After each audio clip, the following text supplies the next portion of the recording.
Ganun sana. Good morning mga gawad. May isi-share ako sa inyo mga gawad. Kasi kahapon, bago ko bumiyahe, nagmotor ako papuntang garahe. Yung aking Aerox may lumabas na na oil symbol dun sa dashboard. Kaya ang gagawin natin mga agawad, isi-share ko sa inyo kung paano mag-reset ng ng symbol niya. Kasi nagbi-blinker siya ipipix natin siya para mawala yung blink ng symbol niya sa dashboard ng natin Aerox natin mga agawad. Kaka. Kaya ituturo ko sa inyo kung ano ang mga dapat gawin sa pagre-reset niya. Kasi syempre basic tutorial lang tayo mga agawad, kasi lang yun na-experience lang natin doon sa ating sa ating kaka mga agawad. Kaya i-share ko naman sa inyo para naman sa mga walang budget medyo makatipid-tipid ng konti. Kaya ituturo ko sa inyo mga agawad, panoorin nyo ng maigi para naman kahit papano may matutunan tayo. Puro na lang tayo kalokohan di ba mga agawad?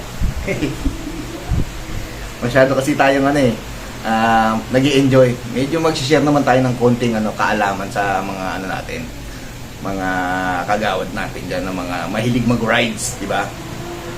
Kaya sundan nyo na lang mga agawad yung aking tutorial. Medyo pagpasensyahan nyo na kasi kahapon naging busy ako hindi ko siya naasikaso kagad dahil bumiyahe na ako. Kaya eto na mga agawad, ipapakita ko na sa inyo. Samahan nyo ako mga agawad. Okay, papakita ko sa inyo kung paano siya i-reset. Ayan nagbi-blinker siya diba? Pan-change oil na to. Kaya lang tatanggalin natin yan. Gagawin natin, i-reset natin. Ganito lang para mag-reset. Ito yung handle nya ayan. Tapos may controller dito sa likod. Ito. Ayan. Hahanapin lang natin dito yung nakalagay na trip. Dito kasi odometer yan Hanapin natin yung trip. Pipisilin ko lang siya. Tapos hahanapin natin dito yung trip. Ayan. Trip 1, trip 2.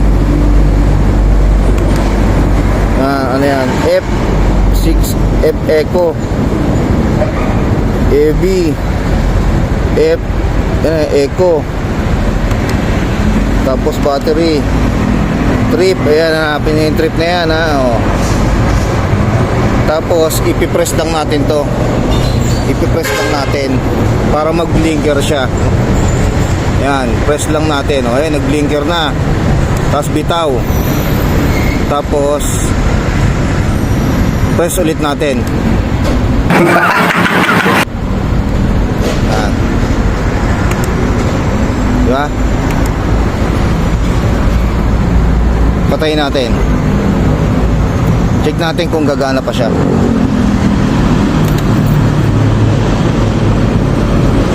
Start ulit natin.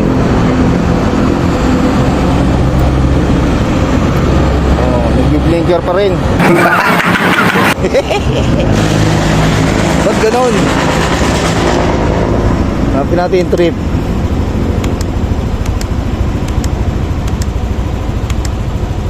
Ayan, trip. Tapos long press.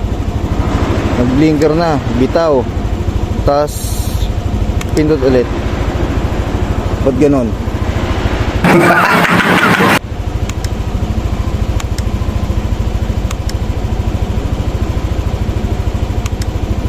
Ayaw.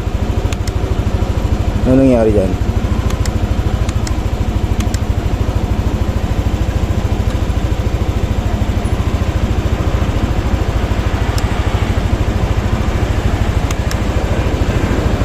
Bakit lumalabas yung belt?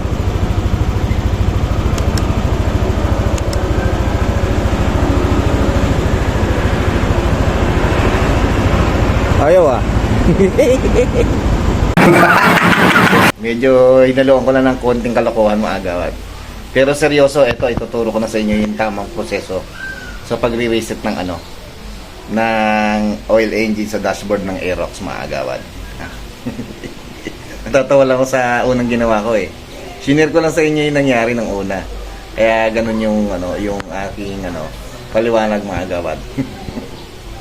Ito, papakita ko na sa inyo yung seryosong tamang tutorial do sa pagre-reset ng mga agawad.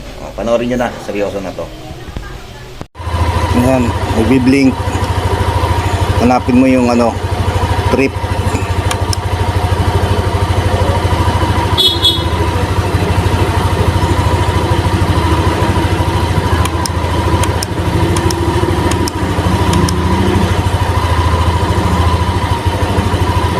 Ayan.